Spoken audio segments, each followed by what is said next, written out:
Assalamualaikum warahmatullahi wabarakatuh. Bismillah, alhamdulillahilladzi hadana lihadza wa ma kunna linahtadiya laula an hadana Allah. Asyhadu an la ilaha illallah wahdahu la syarikalah wa asyhadu anna Muhammadan abduhu wa rasuluh. Allahumma salli wa sallim ala nabiyyina Muhammadin wa ala alihi wa sahbihi ajma'in, amma ba'd. Faqala Allah ta'ala, ya ayyuhalladzina amanu taqullaha wa qulu qawlan sadida yuslih lakum a'malakum wa yaghfir lakum dhunubakum wa man yuti'illaha wa rasulahu faqad faza fawzan 'azima.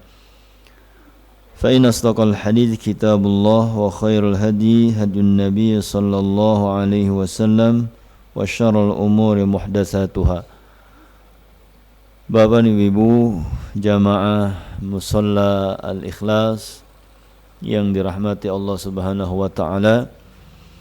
Alhamdulillah, di malam hari ini kita dimudahkan kembali oleh Allah Subhanahu wa taala untuk berada di majlis ilmu, berada di rumah di antara rumah Allah Subhanahu wa taala dalam rangka tafaqquh fid din. Wabil khusus di malam hari ini kita akan berusaha untuk mentadabburi ayat-ayat suci Al-Qur'an, yaitu surah Al-Fatihah. Insyaallah kita akan berusaha untuk mentadabburi ayat-ayat suci Al-Quran, karena Allah Subhanahu wa ta'ala memerintahkan kepada kita untuk mentadabburi Al-Quran. Allah Subhanahu wa ta'ala berfirman, afala yatadabbaruna Al-Quran am ala qulubin aqfaluha. Tidakkah mereka mentadabburi Al-Quran? Mentadabburi artinya ta'ammul, memperhatikan isi kandungan daripada Al-Quran. Am ala qulubin, atau ada di dalam hati-hati mereka aqfaluha, yaitu penutup-penutupnya, ya, gembok-gemboknya. Dan ini adalah di antara ayat yang menyindir kita, orang-orang yang memiliki hati namun tidak bisa mentadabburi Al-Quran, tidak bisa mengambil faidah dari ayat-ayat suci Al-Quran.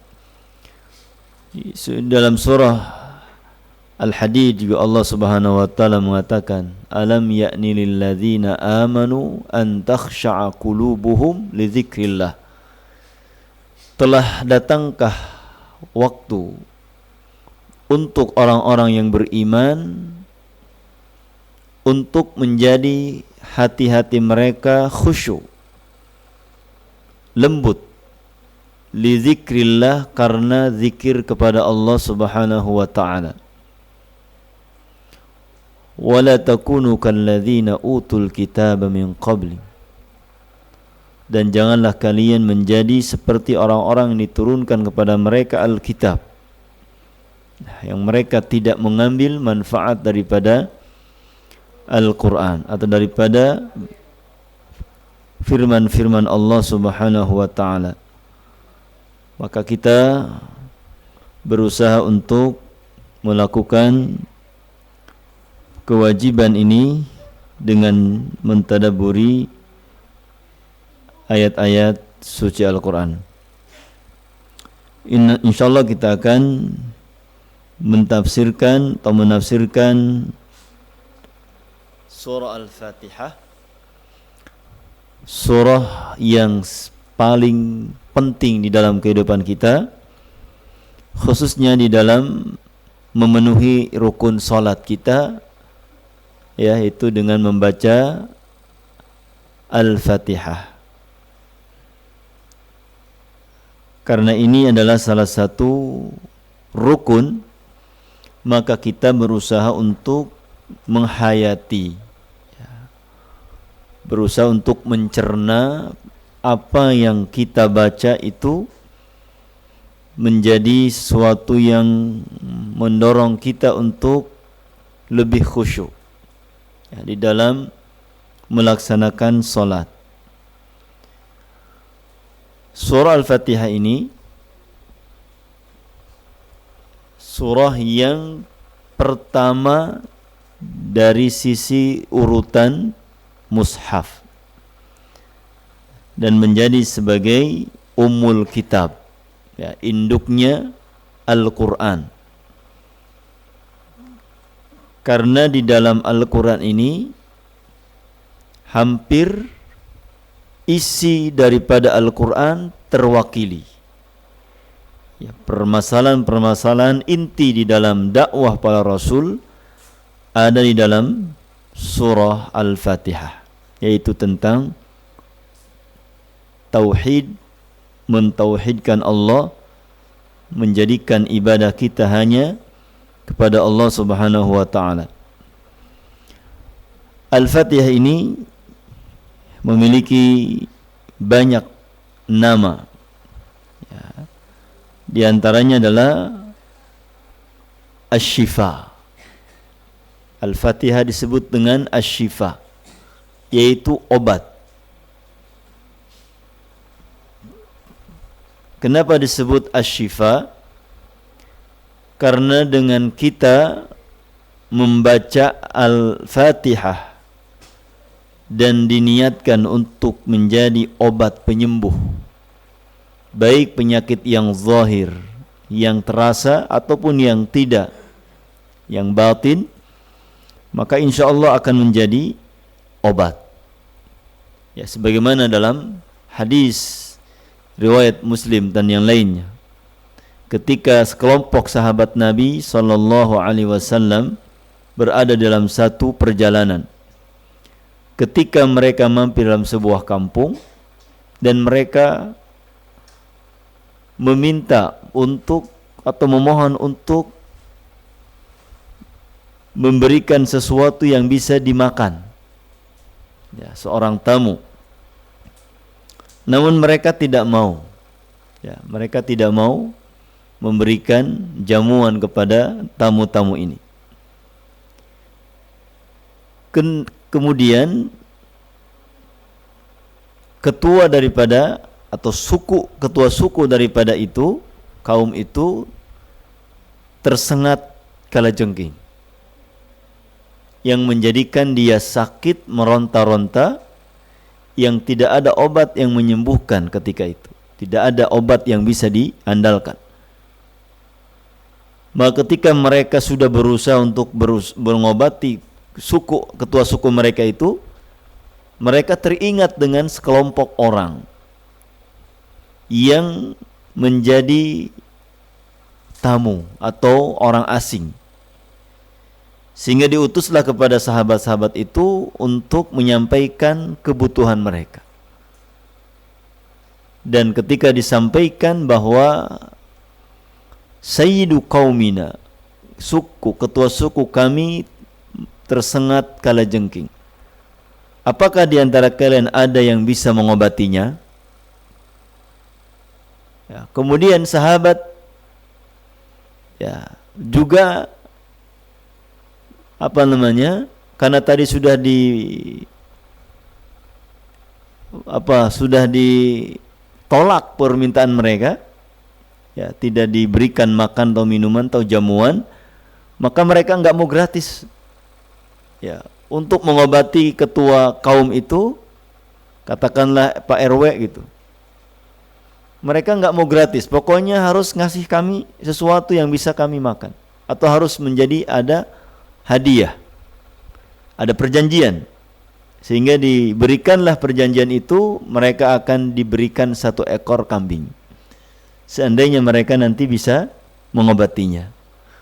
Kemudian ditunjuklah salah seorang dari mereka dan membacakan kepada orang yang sakit tersebut surah Al-Fatihah. Dengan keyakinan yang sangat tinggi, sahabat membacakannya dengan izin Allah, Ya, orang yang tersengat kalajengking itu sembuh, seakan-akan tidak ada penyakit sebelumnya. Nah, ini Masya Allah, Al-Fatihah ya, ketika dijadikan obat untuk yang zahir, penyakit-penyakit luar, dan kita yakin insya Allah, ya insya Allah bisa dicoba. Ya, sebagaimana disebutkan oleh Imam Al-Qayyim rahimahullah ta'ala ketika beliau datang ke Mekah dalam rangka ibadah haji, terjadi sesuatu penyakit yang susah diobati. Kemudian beliau berusaha untuk mengobatinya dengan Al-Fatihah. Yakin dengan Al-Fatihah, maka sembuh. Ya, Masya Allah, ini obat yang mujarab, tapi harus ada keyakinan kita. Ya, dengan kita meruqyah diri sendiri atau meruqyah orang lain dengan Al-Fatihah. Maka ini adalah salah satu obat atau salah satu surat yang disebut Asy-Syifa, ya, akan menjadi wasilah penyembuhan dengan izin Allah Subhanahu wa taala. Maka kita harus memahami, ya, Al-Fatihah yang tidaklah seorang yang hadir di sini kecuali hafal Al-Fatihah. Ya. Maka sayang kalau itu terlewatkan, tidak kita fahami makna ayat dan tanpa kita mengambil hikmah. Ya. Kemudian, ya, keutamaan di antara Al-Fatihah ini, ya, disebutkan oleh Nabi SAW, la salata liman lam yaqra bi fatihatil kitab. Tidak ada salat, tidak sah salat kalau tidak dibacakan di dalamnya surah Al-Fatihah, Fatihatul Kitab. Itu pembuka, ya, pembuka daripada Al-Quran. Dan kemudian Al-Fatihah, ya, menjadi sesuatu yang dijadikan oleh Allah Subhanahu wa taala sebagai sab'al mathani. Walaqad atainaka sab'an mathaniya, sungguh kami telah berikan kepadamu 7 ayat yang diulang-ulang. Ya, sab'al mathani, 7 ayat yang diulang-ulang, ya, dan ini ternyata Al-Fatihah 7 ayat. Al-ijma' para ulama tentang jumlah surat ayat Al-Fatihah itu 7. Namun para ulama berbeda pendapat tentang 7 ayat itu. Fa'addal jumhurul makkiyun wal kufiyun. Maka para ulama jumhur dari kalangan ahli Makkah dan orang-orang Kufah, mereka menganggap Bismillahirrahmanirrahim bagian daripada ayat Al-Fatihah, surat Al-Fatihah. Walam ya'uddu an'amta alaihim, dan mereka jumhur ulama dari ahli Makkah dan Kufah tidak menganggap siratal ladzina an'amta alaihim satu ayat. Ya, akan tetapi mereka menganggap siratal ladzina an'amta alaihim ghairil maghdubi alaihim waladdallin ini satu ayat. Jadi kalau kita baca Bismillahirrahmanirrahim, Alhamdulillahirabbil alamin, Arrahmanirrahim, Maliki yaumiddin, Iyyaka na'budu wa iyyaka nasta'in, Ihdinas siratal mustaqim. 6. Siratal ladzina an'amta 'alaihim ghairil maghdubi 'alaihim waladdallin. 7.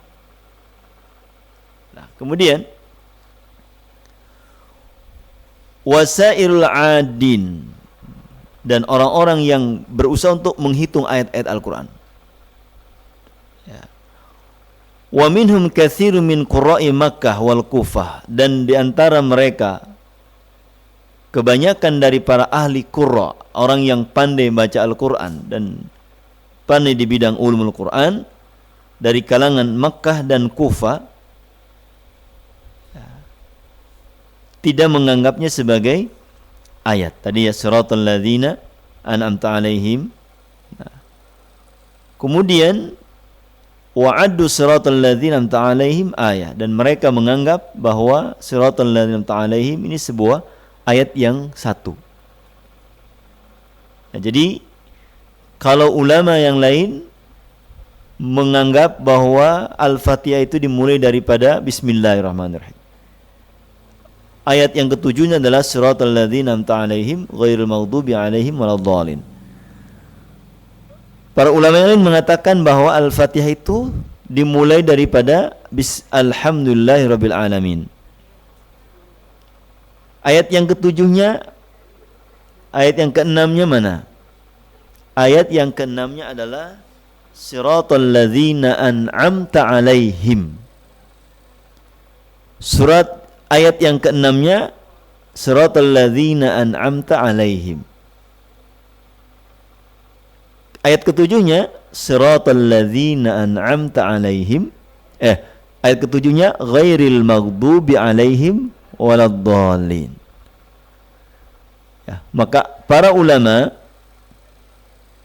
yang mengambil pendapat bahwa Bismillahirrahmanirrahim dari satu ayat pertama dari surah Al-Fatihah, maka mereka tidak wakaf di siratal ladzina an'amta 'alaihim.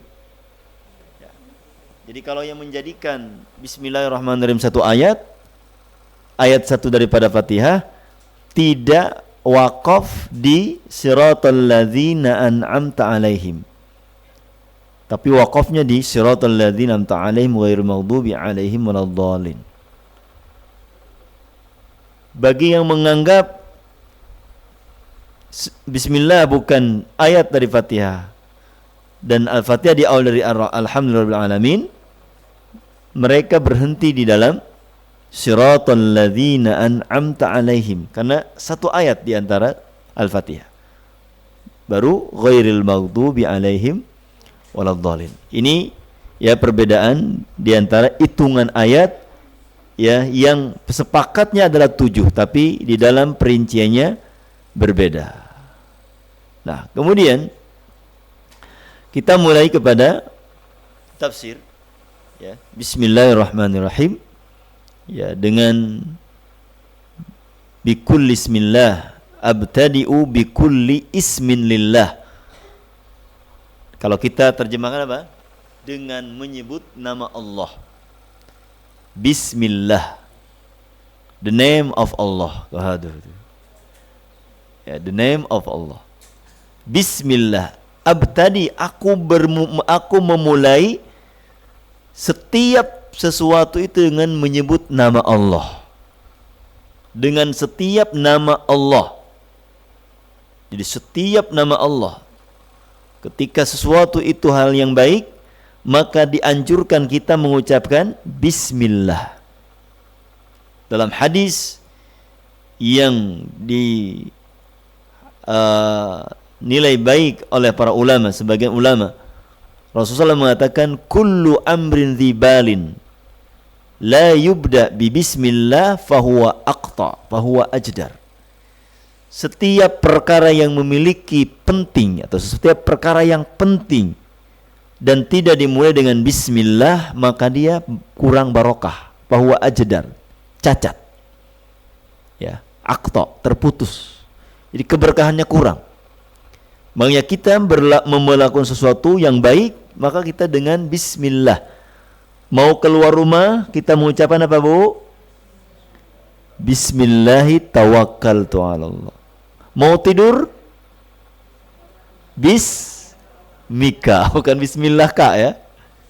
Bismika, menyebutkan nama Allah. Mau makan bismillah, mau minum bismillah, mau apa saja. Ya, yang itu kebaikan-kebaikan yang dicontohkan oleh Rasulullah SAW, kita mulai dengan Bismillah. Lianna lafza ismi mufrad mudhaf, karena lafaz ism itu mufrad, tunggal yang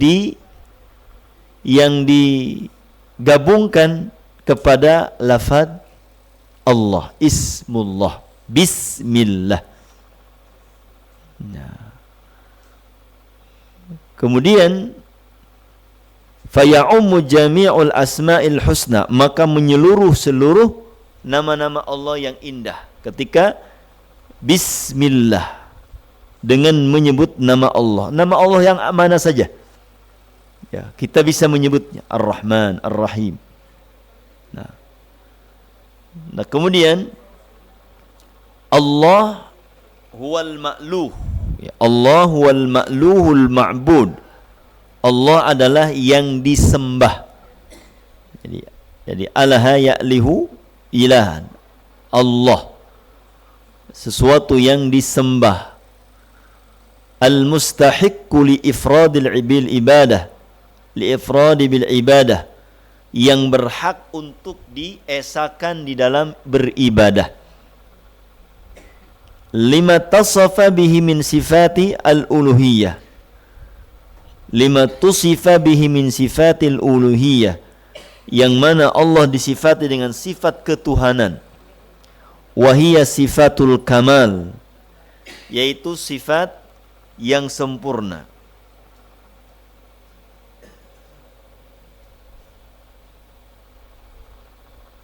Kemudian Ar-Rahman Ar-Rahim,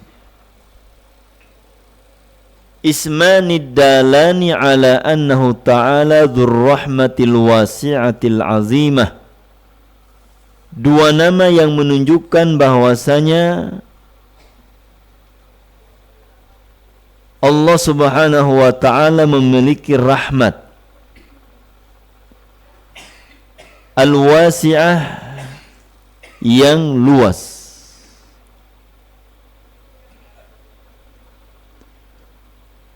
Al-azimah, yang sangat agung.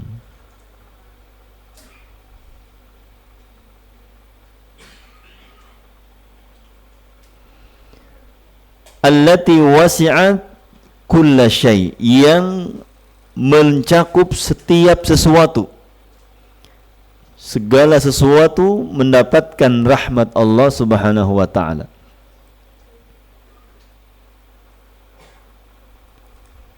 Kemudian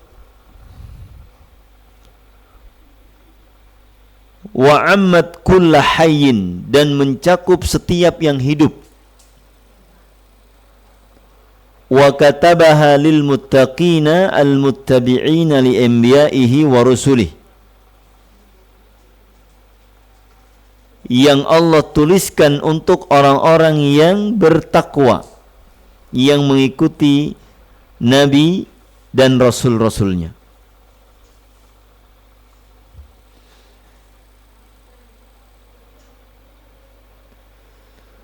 Kemudian fahaula'i lahumur rahmatul mutlaqah, mereka orang-orang yang bertakwa mendapatkan rahmat Allah yang mutlak.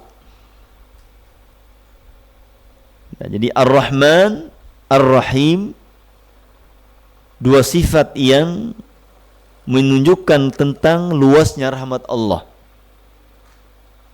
Ar-Rahman untuk orang-orang atau seluruh makhluknya. Ar-Rahman, ya, Ar-Rahman sifat Allah yang Ar-Rahman, rahmatnya ini mencakup seluruh makhluk, baik yang kafir maupun yang mukmin.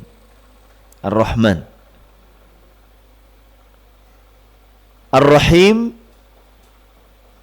rahmat Allah Subhanahu wa ta'ala yang dikhususkan kepada orang-orang yang beriman saja. Jadi Ar-Rahim, bedanya dengan Ar-Rahman, kalau Ar-Rahman adalah mencakup seluruh makhluk, mencakup seluruh manusia yang kafir maupun yang mukmin. Sementara Ar-Rahim adalah khusus untuk orang-orang yang beriman saja. Maka Ar-Rahman a'ammu minar Rahim. Sifat Ar-Rahman lebih umum daripada sifat Rahim. Nah, para ulama menyebutkan dari sisi bahasa. Lihat, Ar-Rahman ada berapa huruf? Rahman, Ra, Ha, Mim, Alif, Nun. 5. Rahim, Ra, Ha, Ya, Mim 4. Dalam bahasa Arab, struktur bangunan ini ada faidah-faidahnya. Ya, jadi semakin banyak huruf-huruf yang dimiliki oleh kata, semakin padat maknanya. Dalam kaidah tafsir disebutkan ziyadatul mabna, ziyadatul ma'na. Bertambah bangunan, artinya huruf-huruf yang menyertainya lebih banyak, semakin memperkuat makna. Ya, Ar-Rahman dengan Ar-Rahim itu beda satu huruf. Yang Ar-Rahman 5, yang Ar-Rahim 1. Maka Ar-Rahman a'am, lebih luas. Ar-Rahim khusus. Nah, jadi termasuk yang didapatkan oleh orang-orang kafir dari dunia ini itu dari rahmatnya Allah.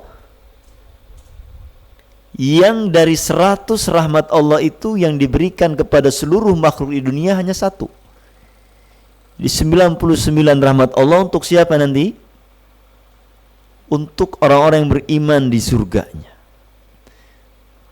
Ya, kalau kita faham tentang makna ini, tentunya orang yang berakal dia akan mengejar 99 sisa daripada 1 yang direbutkan oleh sekian juta manusia. Ya. Dari sekian 1 rahmat ini seluruh makhluk merasakan adanya suami istri, adanya anak, adanya ini, adanya teman, adanya itu dari 1 rahmat yang Allah bagi-bagi untuk seluruh makhluk. Kita tidak bayangkan bagaimana kalau 99 itu diberikan kepada hamba-hamba Allah yang beriman. Ya. Betapa banyaknya, betapa berlimpahnya rahmat yang Allah berikan kepada orang-orang yang beriman. Nah, maka kita memohon kepada Allah rahmat yang 99 itu, yang sisa dari 1-nya itu, yang Allah akan berikan kelak nanti di hari akhirat di surganya. Ya. Jadi kita berebut ya mencari rahmat Allah Subhanahu wa taala di akhirat dengan memperbanyak amal soleh. Allah Subhanahu wa taala mengatakan wa atiullaha war rasula la'allakum turhamun. Taatilah Allah dan Rasulnya agar kalian diberikan rahmat. Ya, rahmat. Maka dengan rahmat Allah Subhanahu wa taala, orang-orang kafir mendapatkan kenikmatan dunia. Ya.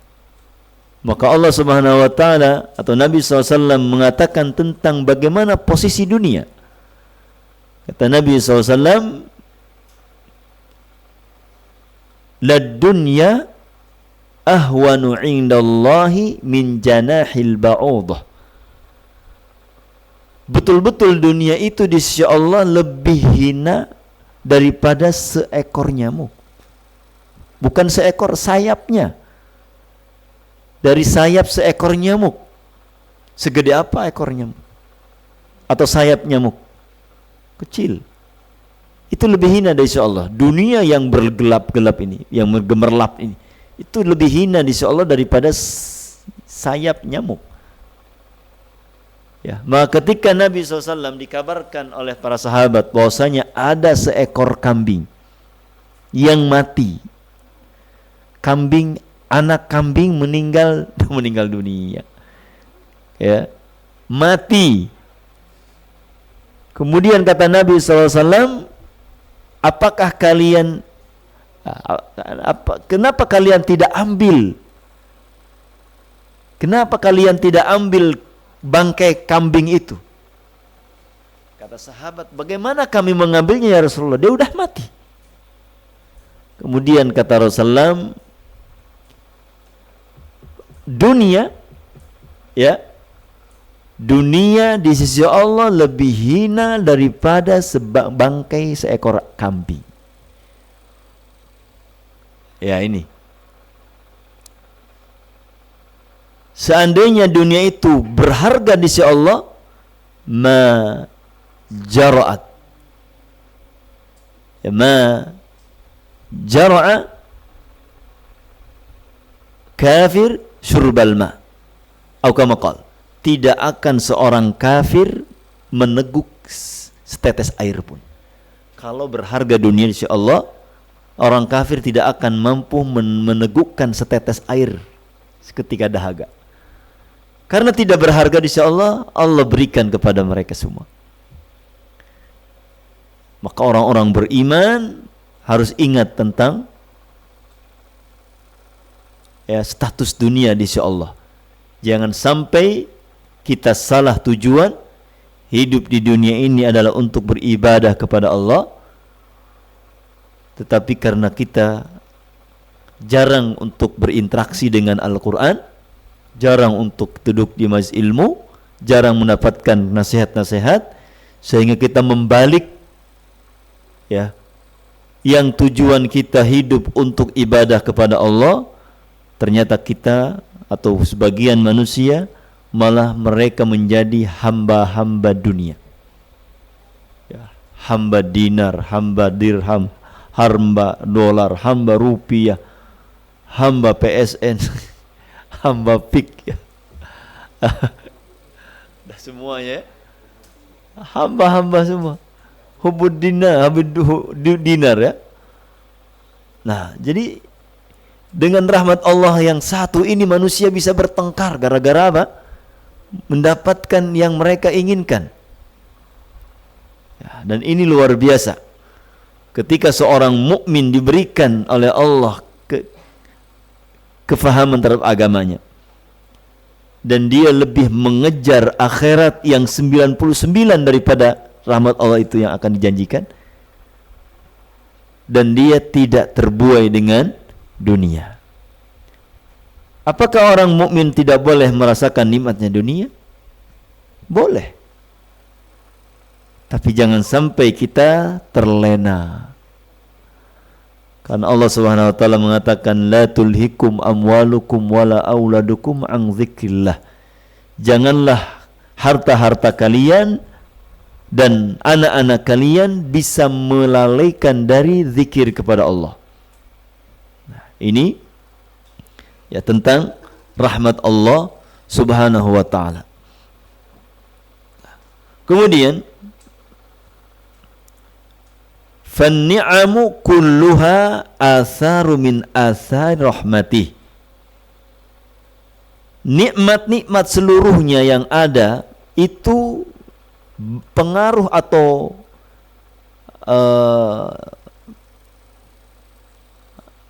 pengaruh daripada rahmat Allah. Maka kita selalu mengatakan atas izin Allah dan rahmatnya, dengan mendapatkan rahmat Allah kita mendapatkan ketenangan, kemenangan. Dalam teks proklamasi apa? Proklamasi kami bangsa Indonesia dengan ini menyatakan kemerdekaan. Apalagi itu? Yang ada rahmat Allahnya mana? Dengan rahmat Allah yang Maha Esa. Gitu kan? Rahmat Allah. Kita mendapatkan kemerdekaan ini diantara pengaruh rahmat Allah. Nah kemudian alhamdulillahi, segala puji hanya milik Allah. Alhamdu, alif lam lil istighraq. Al-istighraq artinya mencakup seluruh pujian. Jadi pujian hanya milik Allah. As-sana'u 'ala Allah bisifatil kamal. Kita memuji Allah dengan sifat-sifat yang sempurna. Wa bi af'alihi da'ira bainal fadli wal 'adl. Falahul hamdul kamil bi jami'il wujuh. Allah memiliki pujian yang sempurna. Alhamdulillahi Rabbil Alamin.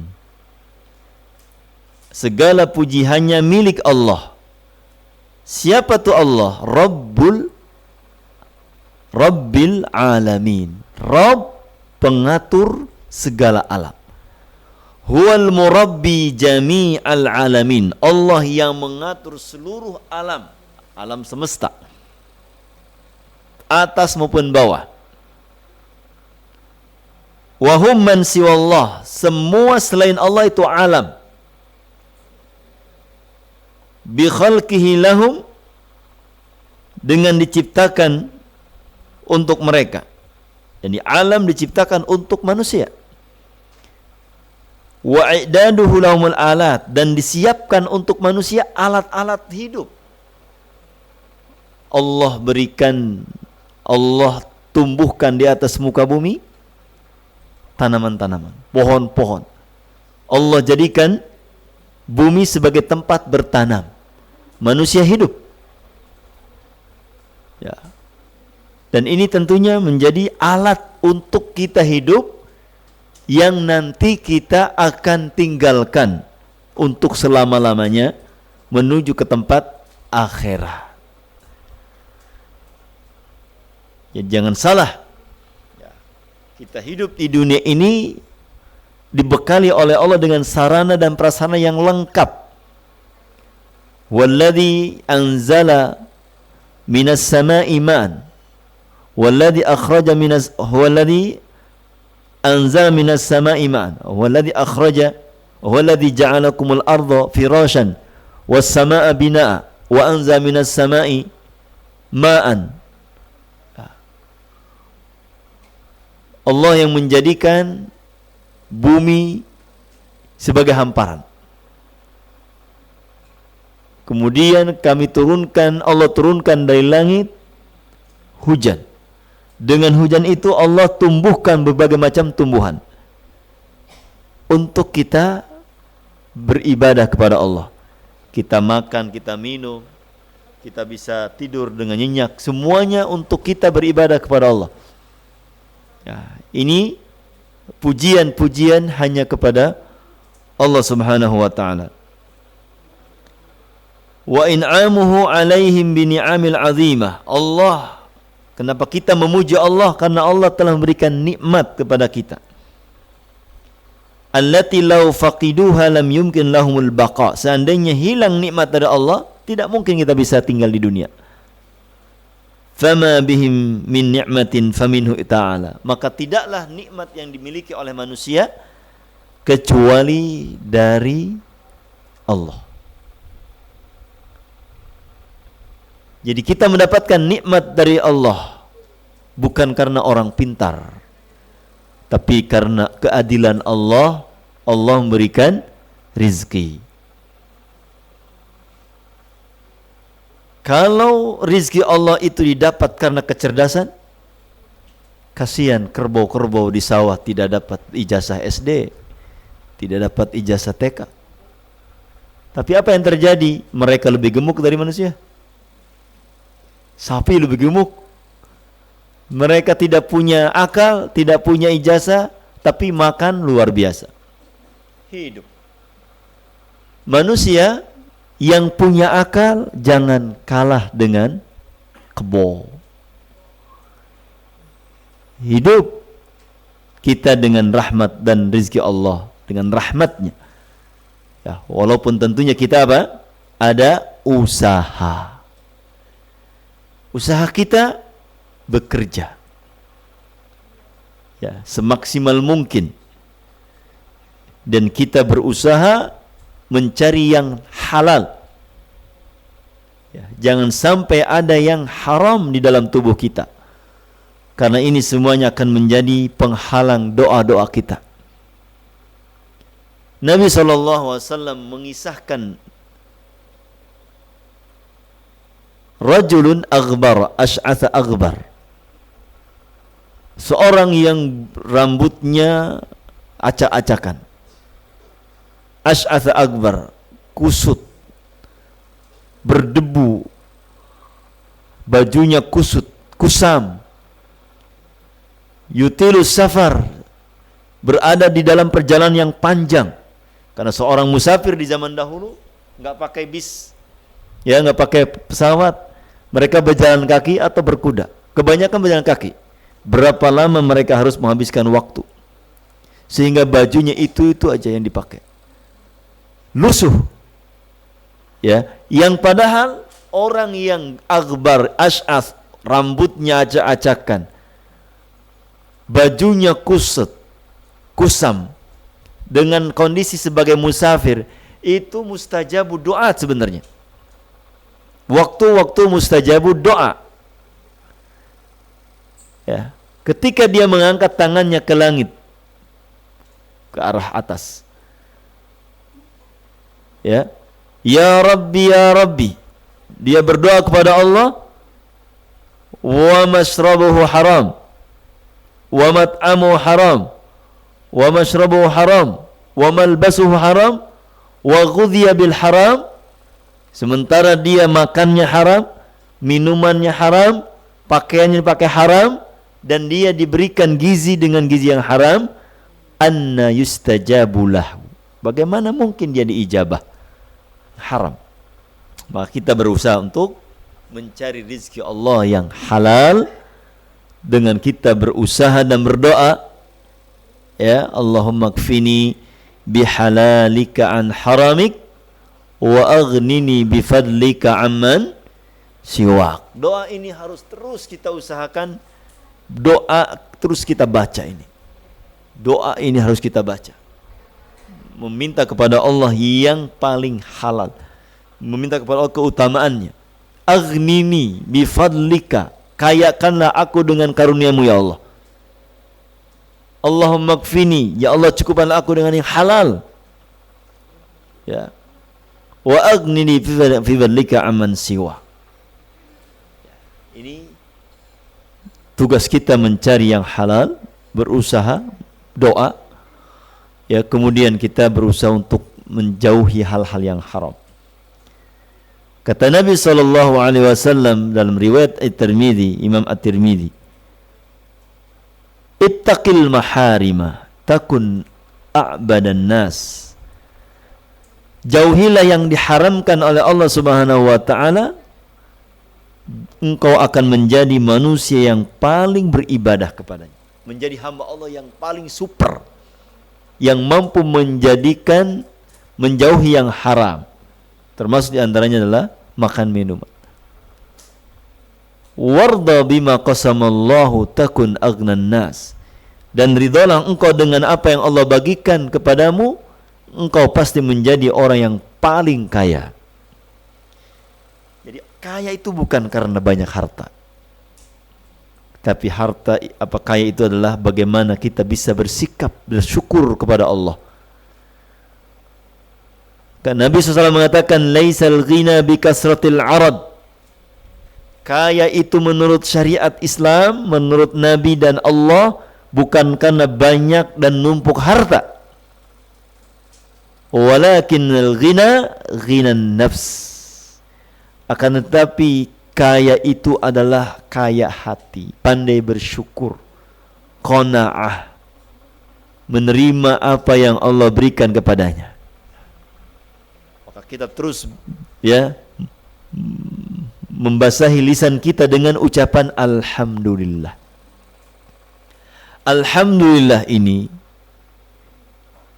Allah Subhanahu wa taala janjikan orang yang memperbanyak ucapan alhamdulillah dengan pintu surga al-hamidun. Ada surga yang namanya khusus surga ini untuk al-hamidun. Orang-orang yang banyak memuji Allah. Yang tidak banyak memuji Allah tidak masuk ke al-hamidun. Jadi kalau kita mau memasuki surga yang namanya al-hamidun, pintunya, maka banyaklah alhamdulillah, tahmid, alhamdulillah. Kita habis makan, alhamdulillah. Habis tidur, alhamdulillah. Apapun yang kita rasakan, nikmat apapun kita, alhamdulillah. Bahkan Nabi mengajar kepada kita ketika mendapatkan kenikmatan, alhamdulillah dengan berbagai macam doa. Bahkan Allah mengajarkan kepada kita dengan doa alhamdulillahilladzi adhaba 'annal hazan. Doa yang dibaca oleh ahli surga di surga. Alhamdulillah, segala puja bagi Allah yang telah menghilangkan dari kami rasa sedih. Di surga enggak ada sedih. Ibu-ibu masuk surga enggak? Mau masuk surga enggak? Umur berapa? Waduh, nggak ada di surga 57, Bu. Nggak ada. Ya. Jadi apa jadinya? Bidadari, Masya Allah. Ya, ketika Nabi ditanya, apakah saya akan masuk surga ya Rasulullah? Kata nenek-nenek, Nek, di surga nggak ada nenek-nenek. Nggak ada. Akhirnya nenek-nenek nangis, bersedih. Kemudian Nabi diturunkan ayat oleh Allah. Inna ansha'nahunna insya'a faja'alnahunna atraba faja'alnahunna abkara urban atraba.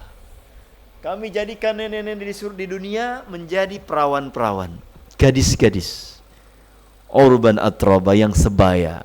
Nggak ada nenek di surga, Bu. Ya, nggak ada nenek di surga. Ya, jadi kalau kita mau lihat nenek-nenek di dunia aja, banyak nenek-nenek di dunia, tapi di surga nanti tidak ada. Masya Allah. Ya, itu ucapan orang-orang yang masuk surga. Alhamdulillahilladzi hadana li hadza wa ma kunna linahtadiya laula an hadallah. Ucapan doanya, doa apa namanya, zikirnya adalah alhamdu. Ya, jadi kalimat yang paling baik di akhirat kelak adalah alhamdulillah. Kalimat yang terbaik di dunia apa, Bu? Kalimat yang paling mulia di dunia apa, Bu? Apa? Di dunia, Bu?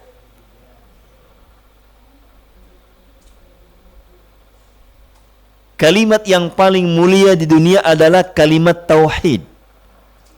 Afdalul dzikri la ilaha illallah. Itu paling mulia.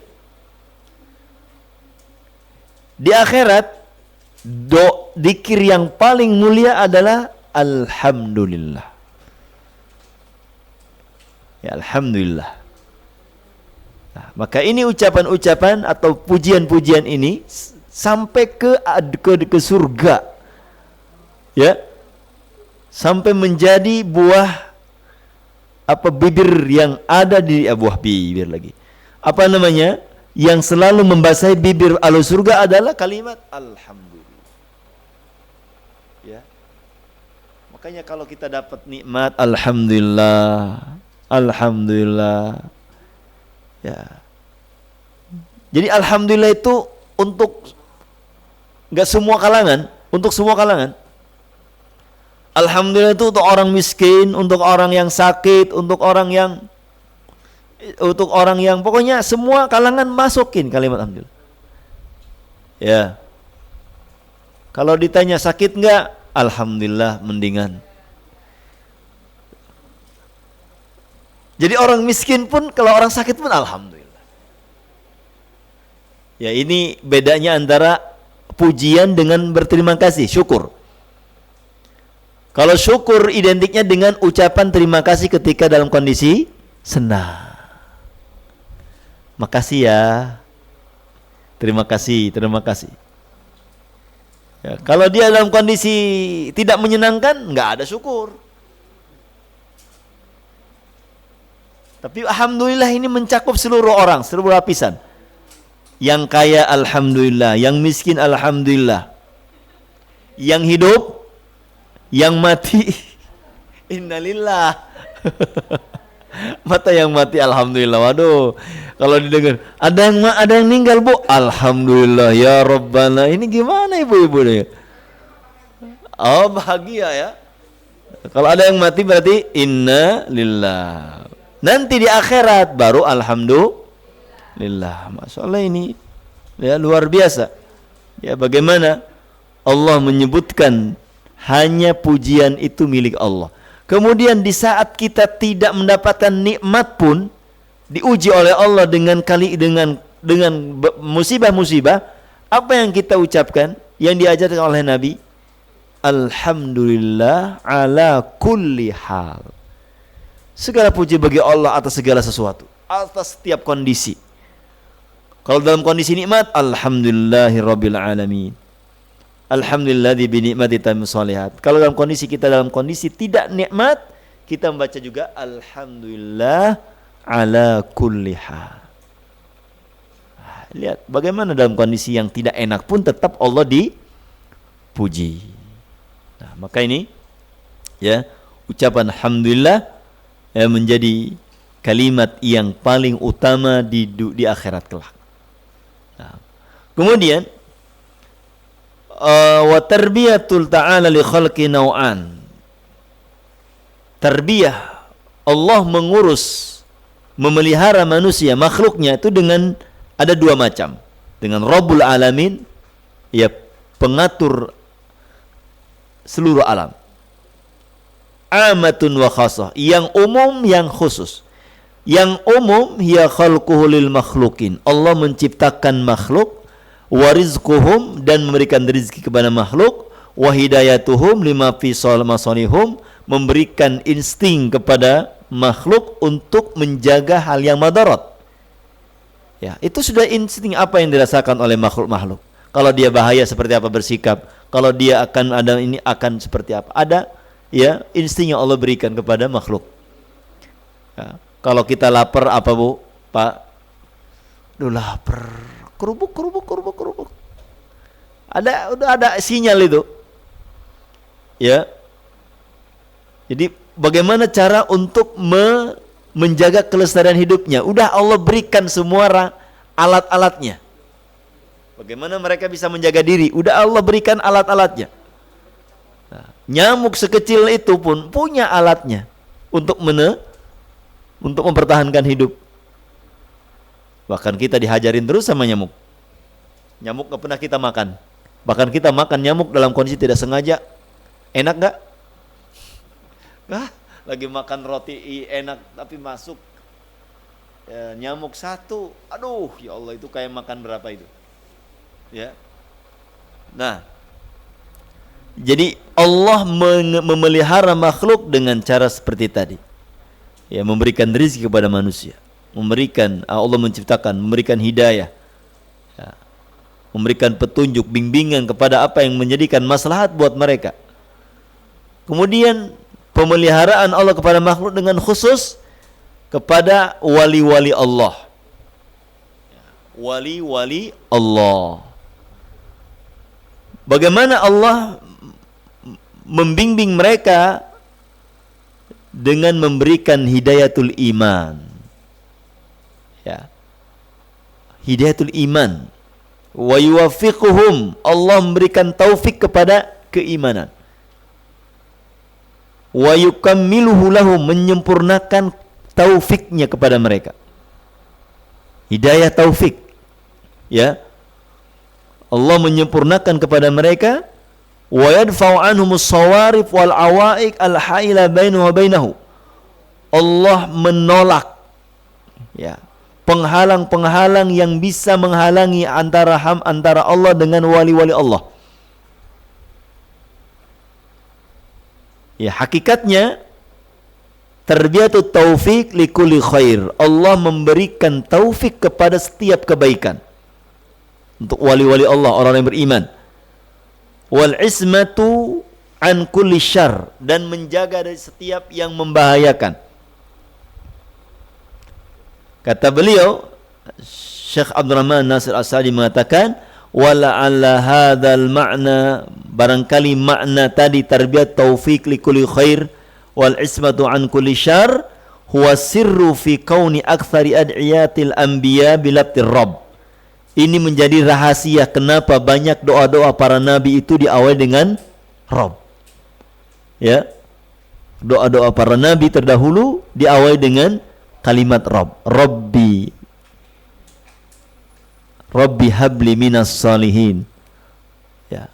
Rabb dengan Rabbana. La tuzigh qulubana ba'da idh hadaitana wa hab lana min ladunka rahmah innaka antal wahhab. Rabbana atina fid dunya hasanah wa fil akhirati hasanah wa qina adzaban. Dengan Rabb. Kenapa kita dengan Rabb? Karena Allah yang menjadikan kita mendapatkan taufik kepada kebaikan dan menjaga daripada keburukan. Fadalla qauluhu Rabbil alamin, dan ini menunjukkan Rabbil alamin, Rabb semesta alam, alan firadihi bil khalqi. Allah esa di dalam mencipta, wa tadbiri wan ni'am, mengatur alam ini dan memberikan nikmat, wa kamali ghina, dan kesempurnaan kekayaan Allah. Innallaha ghaniyun 'anil alamin. Allah tidak butuh kepada alam, tidak butuh kepada manusia, kepada makhluk. Sehingga kata Allah Subhanahu wa taala dalam hadis kursi, ya ibna Adam, law anna awwalakum wa insakum wa jinnakum, law anna awwalakum wa akhirakum wa insakum wa jinnakum yakumuna kanu ala qamu ala sa'idin wahid. Seandainya manusia yang paling awal dan yang paling akhir, seandainya seluruh manusia makhluk, yang awal yang terakhir, yang awal dan yang sampai yang akhir, yang manusia dan jin, mereka berdiri berada dalam satu bukit, kemudian mereka meminta kepada Allah rizki masing-masing, Allah akan cumponi, Allah akan berikan Allah akan berikan setiap permintaan mereka, ya, dan tidaklah mengurangi dari kekayaan yang Allah miliki. Kurangnya kekayaan Allah yang dimiliki yang diminta oleh seluruh makhluk itu, illa kama yang kusul bahru bil mikhyat, atau kama qala, kecuali berkurangnya rahmat Allah itu yang diminta oleh seluruh makhluk seperti jarum dimasukin ke lautan, itulah yang diambil oleh makhluk. Berapa kilo yang diambil oleh jarum kecil itu? Berapa liter? Ada satu gelas jarum kecil dimasukin ke lautan, ambil berapa? Berapa liter? Gak ada beberapa pun. Netes juga, netes aja enggak, masih banyak iler kita gedenya. Itulah kekayaan Allah ketika manusia diberikan rizki oleh Allah. Semua manusia dari awal sampai akhir minta. Jin dan manusia minta semua. Allah berikan seluruh permintaannya. Gak ada kurangnya. Emangnya harta aguan? Aguan dikasih ke jutaan muslim, ke jutaan manusia, habis, entek. Ya, makanya jangan sampai kita mengorbankan iman kita. Minta kepada Allah. Was'alullah min fadlih. Mintalah keutamaan kepada Allah. Minta. Ya. Wala tatamannaw ma faddalallahu bi ba'dakum ala ba'd. Jangan kita ada tamanni, jangan kita ada angan-angan yang menimbulkan nanti iri kepada orang yang diberikan kelebihan dari Allah. Si fulan diberikan harta lebih, si fulan diberikan kedudukan lebih, kita menjadi iri. Nah, ini jangan, kata Allah. Tapi yang harus kita lakukan adalah minta. Was'alullaha min fadli. Maka orang yang rajin masuk masjid itu orang yang paling beruntung. Setiap keluar masjid dia mengatakan apa? Allahumma inni as'aluka min fadlik. Mau masuk masjid baca apa? Allahumma ftahli abwaba rahmati. Gimana enggak untung coba? Irun baca. Lalu baca atau kumaha? Masuk pakai kaki kanan. Membaca Allahumma ftahli abwaba rahmati. Ya Allah, bukakanlah untukku pintu-pintu rahmatmu. Masya Allah. Ya. Mau keluar masjid pakai kaki kiri. Allahumma inni as'aluka min fadlik. Ya Allah, aku minta kepadamu dari keutamaan. Itu setiap masuk masjid. Masya Allah.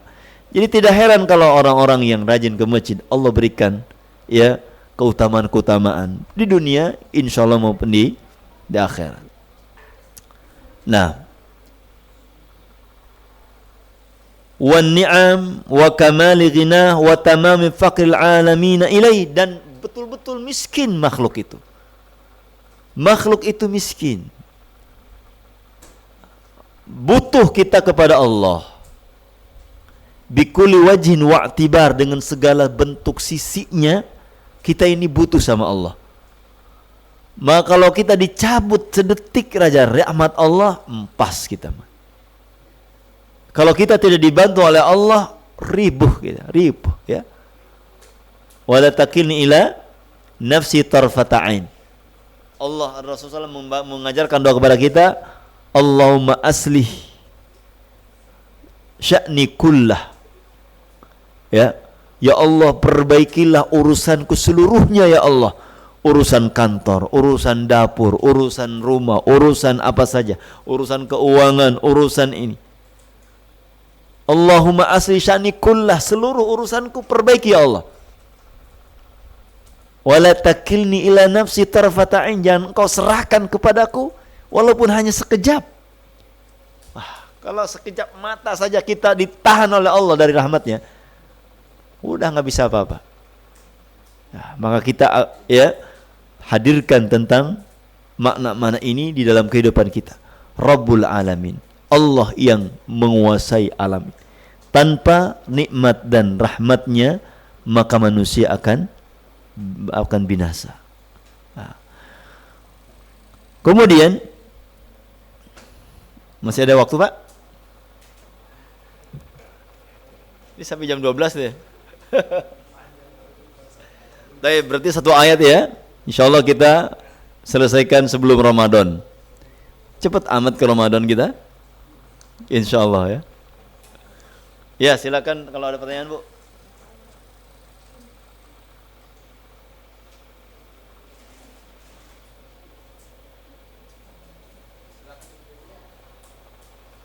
Bismillahirrahmanirrahim. Assalamualaikum warahmatullahi wabarakatuh. Assalamualaikum. Izin bertanya Pak Ustadz, malam ini kan kita tentang pembaca surat Al-Fatihah ya. Ya, siap. Kira-kira kalau misalnya untuk pengobatan, apakah surat Al-Fatihah itu dibaca apa berapa kali, entah gimana, apa dipotong per ayat-ayatnya apa seperti apa? Pertanyaan pertama.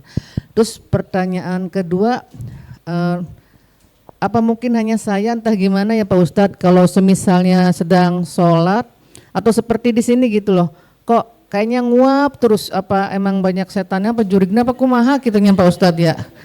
Itu Pak Ustadz, hanya itu aja, terima kasih atas jawabannya. Wassalamualaikum warahmatullahi wabarakatuh. Assalamualaikum warahmatullahi wabarakatuh. Siap. Halo. Halo. Halo, halo, halo.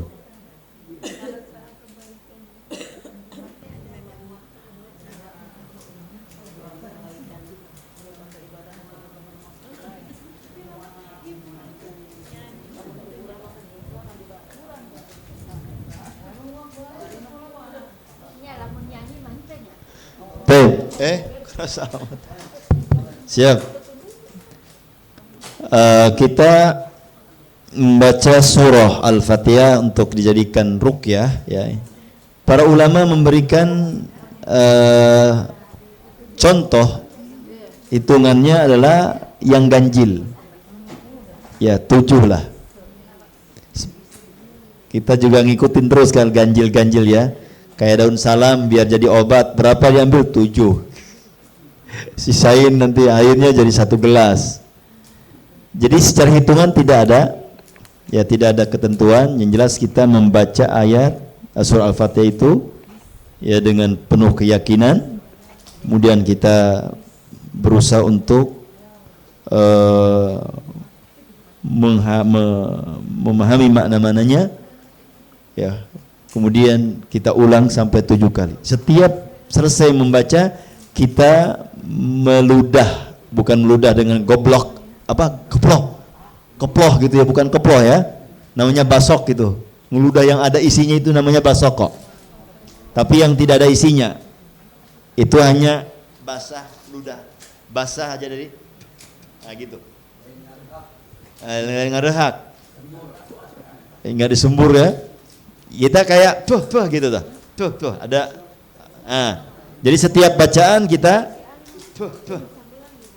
Selesai membaca itu surah Al-Fatihah kita 7 kali insyaallah. Ya. Atau dibacakan ya ke air yang di gelas, dibacakan Al-Fatihah itu seperti kita membacakan kepada yang sakit badan ataupun tangan. Ya insyaallah. Ya. Kalau saya pernah mengalami itu sakit mata. Itu sakit mata luar biasa sakit itu. Sujud nyut-nyutan ya. Rukuk nyut-nyutan. Semua. Bagaimana diobatin pakai apa? Akhirnya kita cari solusi dengan Al-Fatihah. Ruqyah. Ya, kita bangun malam, kemudian kita hadirkan 1 gelas, kemudian kita bacakan Al-Fatihah, minta sama Allah kesembuhan, kemudian kita siramkan ke mata. Masya Allah itu Pak, sembuh itu.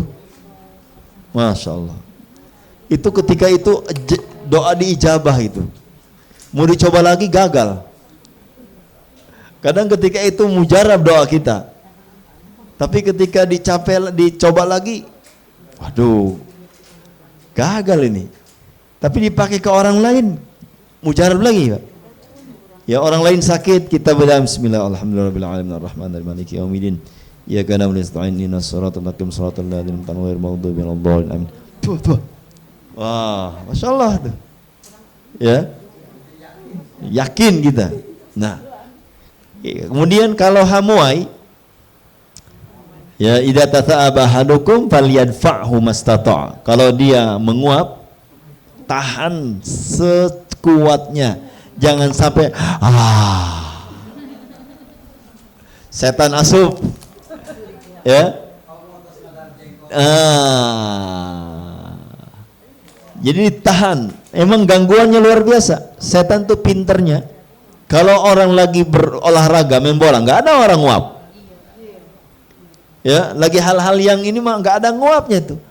Tapi kalau sudah mau ngaji, mau sholat, udah dari rumah aja. Datang ke sholat langsung hamuai. Ya. Jadi paling tidak kita menutupnya dengan tangan. Ya, atau dengan apa yang bisa kita dengan baju atau apa supaya jangan sampai calangap ya terbuka. Ya, gitu Bu. Ya, sama Bu. Terakhir kita di bulan Januari. Bismillahirrahmanirrahim. Pak Ustadz mau nanya. Assalamualaikum warahmatullahi wabarakatuh. Seperti ditanya, cerita tadi Pak Ustadz masalah surga. Di tempat surga itu ada bidadari yang cantik-cantik. Terus saya mau nanya, apakah ada laki-laki yang ganteng juga? Enggak, soalnya kan rugi Pak. Masa laki-laki disambut dengan bidadari yang cantik, sedangkan perempuan kalau masuk surga kan harus ada laki-laki yang ganteng Pak.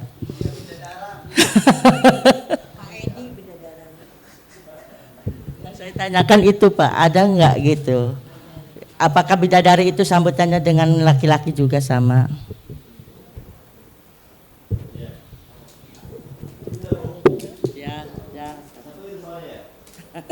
Masya Allah, mudah-mudahan ibu jadi bidadari. Amin. Semua yang hadir di sini jadi bidadari dan bidadara.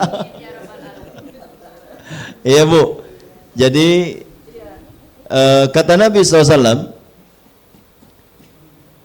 kita akan masuk surga, laki-laki khususnya, akan masuk surga ala surati Adam, akan masuk surga seperti kegantengan Adam alaihissalam. Bagaimana gantengnya Adam alaihissalam? Wallahu alam seperti apa? Ya, yang jelas ganteng, ya. Jadi nggak mungkin lah bidadari temennya misalkan, nggak mungkin lah bu. Ya, sudah Allah rubah semua. Ya, Allah rubah semua yang dunia ini sudah tidak ada apa-apanya. Allah rubah semua. Perempuan-perempuan yang mukminah semuanya rata menjadi bidadari. Ya, sementara laki-laki masuk surga diberikan oleh Allah ya kegantengan yang sangat super. Masya Allah. Tapi syaratnya tadi mukmin dulu ya. Baru kan masuk surga. Nah, jadi jangan khawatir bu. Jangan sampai nanti dapat, waduh ini mati mana ya, laduk gitu. Di sawah pesek, oh moal ayah bu. Insya Allah moal ainu pesek. Siap bu. Iya, makasih. Bismillahirrahmanirrahim. Assalamualaikum warahmatullahi wabarakatuh. Pak Ustadz, izin bertanya Pak Ustadz, apa keistimewaannya daripada surat Ar-Rahman? Terima kasih Pak Ustadz.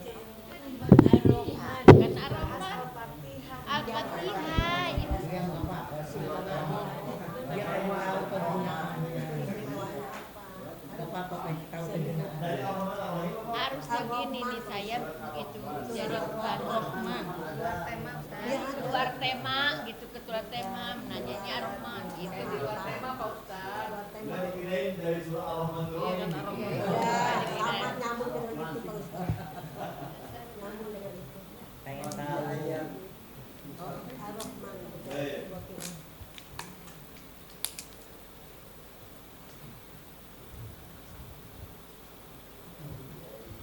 Ada beberapa hadis yang menunjukkan tentang keutamaan sebagian surat-surat yang ada. Ya, namun tentang keutamaan secara khusus surah Ar-Rahman ini tidak ada. Ya, tidak ada kekhususan keutamaan surah Ar-Rahman. Ya, kalau seperti surah Al-Waqi'ah, Tabarak ini ada. Tapi kalau Ar-Rahman ini tidak ada. Ya. Jadi kita membaca surah Ar-Rahman itu sebagai renungan buat kita tentang nikmat Allah yang kita miliki. Fabi ayyi ala rabbikuma tukadziban. Ibu nanya surah Ar-Rahman, saya ingat waktu nikah, Bu. Saya diminta sama istri suruh bacain surat Ar-Rahman, Fusilat sama surat apa lagi tuh. Waduh ampun nih permintaan istri ini. Iya. Waduh, ini lagi tren dulu 2009 itu mahar. Tapi saya nggak mau jadikan mahar. Pokoknya saya siap baca surah Ar-Rahman. Hafal maksudnya ya, bukan dibaca. Iya. Jadi baca surah Ar-Rahman. Nah, sebagai persyaratan mau nikah Ar-Rahman. Luar biasa Bu. Jadi nggak ada keutamaan apa-apa ya. Maksudnya bukan nggak ada apa-apa secara ini. Semua Al-Quran itu punya keutamaan. Tapi secara khusus tidak disebutkan. Misalkan seperti Al-Fatihah tadi, ya, atau surat misalkan Tabarak. Siapa membacanya maka akan diberikan ya perlindungan dari siksa kubur misalkan. Surah Sajdah, siapa membaca surat Sajdah sebelum tidur seperti ini. Jadi secara umum seluruh Al-Quran punya fadilah, keutamaan. Tapi secara khusus ya tidak ada. Ya, seperti surat-surat yang lainnya. Nah, Bu. Ya, terima kasih Pak Ustadz. Sama, Bu.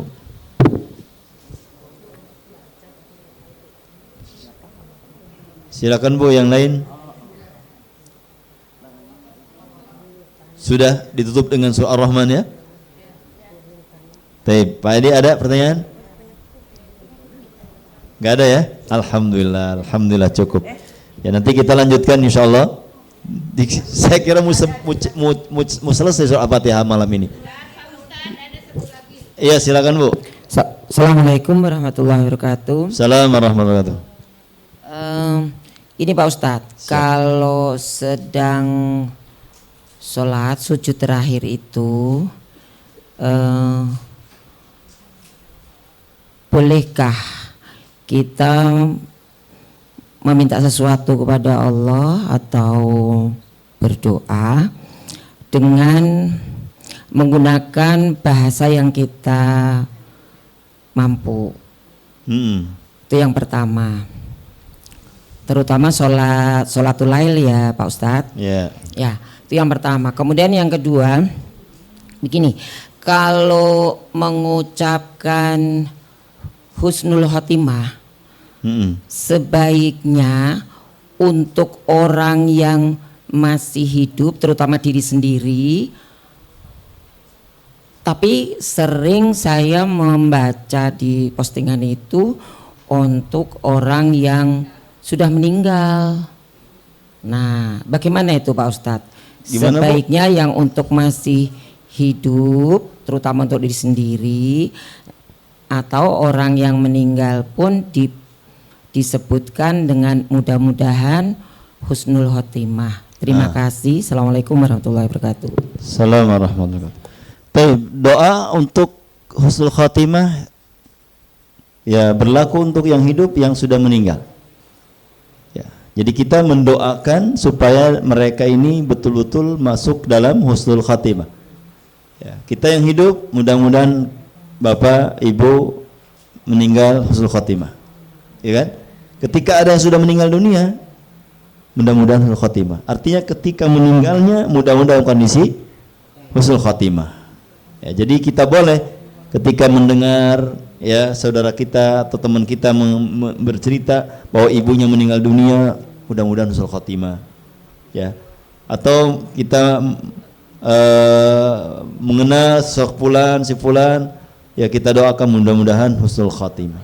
Jadi ini ya berlaku untuk yang sudah meninggal dunia, ya kita mengharap ketika meninggalnya berada di dalam husnul khotimah. Ya walaupun ya tentunya husnul khotimah itu lebih cocok kepada orang yang hidup, ya karena ini perjuangannya masih panjang. Adapun yang sudah meninggal dunia itu adalah harapan kita ketika meninggalnya itu husnul khotimah. Kan kita nggak paham ya, meninggal dunia dalam kondisi husnul khotimah atau husnul khotimah nggak paham. Tapi kita berharap mudah-mudahan husnul khotimah ketika meninggalnya. Kan itu menjadi suatu yang membahagiakan orang yang menjadi ahli warisnya, Pak. Ya, coba kalau kita bilang, neraka itu mah, waduh, ngamuk. Ya, tapi kalau kita doakan, mudah-mudahan husnul khotimah. Bukan berarti doa kita ini akan dikabulkan, dia husnul khotimah di sana, enggak. Kita mengharapkan ketika meninggalnya itu dalam kondisi husnul khotimah. Bukan su'ul khotimah. Ya. Itu. Tadi pertanyaannya dua ya? Satu apa? Oh iya. Doa sujud ya, Masya Allah. Ini Bu, ya. Kata Nabi SAW, aqrabu ma yakunu bainal abdi wa rabbihi bis sujud wa huwa sajid. Kondisi yang paling dekat antara hamba dengan Allah itu dalam kondisi sujud.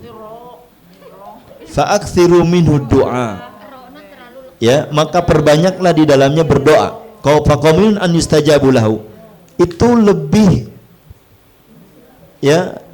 lebih memungkinkan diijabah doa kita di saat sujud. Makanya kita perbanyak doa di saat sujud. Doa sujud itu tidak terbatas dengan doa sujud yang kita hafal dengan bilangan 3 kali. Subhana rabbiyal a'la, subhana bihamdi. Enggak. Sepanjang kita mampu sujud, banyakin doa. Doa apa saja dengan bahasa Sunda, ya Allah mugi-mugi caroge sehat-sehat bae kerjana. Mugi-mugi istri sehat. Pakai bahasa Sunda, Bu. Allah paham. Ya. Tapi kita gunakan doa-doa ini ketika dalam sholat sunnah. Itu yang lebih selamat. Walaupun para ulama membolehkan dipakai saat sholat wajib, tapi kalau saya pribadi, ya Kalau sholat wajib kita berusaha dengan doa-doa yang maksud dari Rasulullah, ya, tapi dengan doa-doa yang berbahasa Indonesia, atau kita mau butuh apa, doa di sujud itu ketika sholat sunnah. Apalagi sholat malam, Bu, Masya Allah. Ya, jadi kita tidak hanya terbatas sujud itu baca dzikir doa sujud yang subhanarabbiyal a'la saja. Rugi kita. Berapa ratus sujud yang kita lakukan, nggak ada doa untuk kebaikan kita. Khususnya siapa? Untuk orang tua. Ya, maka lebih baik kita itu gunakan doa-doa itu, khususnya doa Rabbighfirli wa li warhamni shaghira, itu di saat sujud di dalam salat sunnah. Ya, minimal ketika kita salat itu sunnah rawatib, misalkan qabla zuhur atau ba'da zuhur, di dalam salat itu ada doa untuk orang tua kita. Nah, jadi perintah dari Nabi agar kita memperbanyak untuk salat, untuk doa di saat sujud, dan itu adalah kondisi yang paling ya potensi untuk dijawab oleh Allah doanya. Ya, makanya jidatnya pada hidung gitu. Kita doanya panjang itu, sujudnya panjang-panjang, Bu. Laun tep panjang mal hidung, digesek-gesek ya tuh susah, nyeri. Aku pakai bawang mah. Pakai bawang mah lebih parah lagi. Ya, jadi kita sujud, ya, dalam sujud kita berdoa lama, itu adalah waktu yang sangat mustajab. Jarang orang bisa sujud lama, Pak. Sudah hayang kentut, susah. Makanya kalau ada orang mampu sujud lama itu, Masya Allah, minta sama Allah, ya, itu ya waktu yang sangat ya mustajab, insya Allah. Ya, jadi jangan cuma pakai doa dikir-dikir doang. Ya, subhanarabbiyal a'la, subhanarabbiyal a'la, setiap subhanallah, subhanarabbiyal a'la, subhanallah bihamdi, subhanallah bihamdi, enggak ada doanya, rugi kita. Ya, rugi. Kecuali mungkin kita dalam salat wajib, ya. Jadi kita dengan yang maksur dari Nabi, atau dengan Al-Qur'an dan dari Nabi. Ya. Taib karena sudah malam, ya, mudah-mudahan kita diberikan ilmu yang bermanfaat, ya, dan bisa mengamalkan ilmu yang kita terima. Dan kita tutup dengan doa majlis. Subhanakallahumma bihamdika asyhadu an la ilaha illa anta astaghfiruka wa atubu ilaik. Assalamualaikum warahmatullahi wabarakatuh.